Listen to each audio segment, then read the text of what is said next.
பல்லாவரம் அருகே அனகாபுத்தூரில் உள்ள பெட்ரோல் பங்கில் திடீரென பயங்கர சப்தத்துடன் ஏசி கம்ப்ரசர் வெடித்ததில் 3 பேர் படுகாயமடைந்தனர். அனகாபுத்தூர் பேருந்து நிலையம் அருகே புதியதாக திறக்கப்பட்ட தனியாருக்கு சொந்தமான பெட்ரோல் பங்கில் ஏசி பொருத்தும் பணி நடைபெற்றது.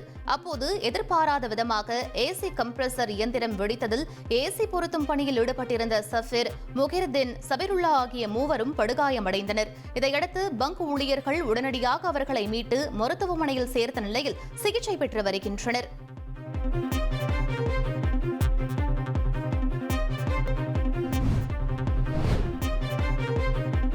தாய்லாந்திலிருந்து சென்னை வந்த பயணிகளை சோதனை செய்ததில் 12 கோடி ரூபாய் மதிப்புடைய உயர் ரக கஞ்சா பறிமுதல் செய்யப்பட்டது. தாய்லாந்திலிருந்து சென்னை விமான நிலையத்திற்கு பெரிய மூட்டைகளுடன் பஞ்சாப் மற்றும் தமிழ்நாட்டைச் சேர்ந்த 2 வாலிபர்கள் வந்தனர். சந்தேகமடைந்த விமான நிலைய போலீசார் அவர்களிடம் விசாரணை செய்ததில் அவர்கள் முன்னுக்கு பின் முரணாக பதிலளித்துள்ளனர். சந்தேகமடைந்த போலீசார் அவர்களது பைகளை மோப்பனாய் கொண்டு சோதனை செய்ததில் 12 கோடி ரூபாய் மதிப்புடைய 12 கிலோ ஹைட்ரோபோனிக் உயர் ரக கஞ்சா இருந்தது கண்டுபிடிக்கப்பட்டது. அதனை பறிமுதல் செய்த போலீசார் அவர்களை கைது செய்து விசாரணை நடத்தி வருகின்றனர்.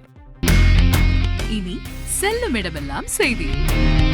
தந்தி டிவியின் வாட்ஸ்அப் சேனலை ஃபாலோ பண்ணினா செல்ல இருக்கும் இடமெல்லாம் செய்தி. இதோ QR கோட் இப்பவே ஸ்கேன் பண்ணுங்க, ஃபாலோ பண்ணுங்க.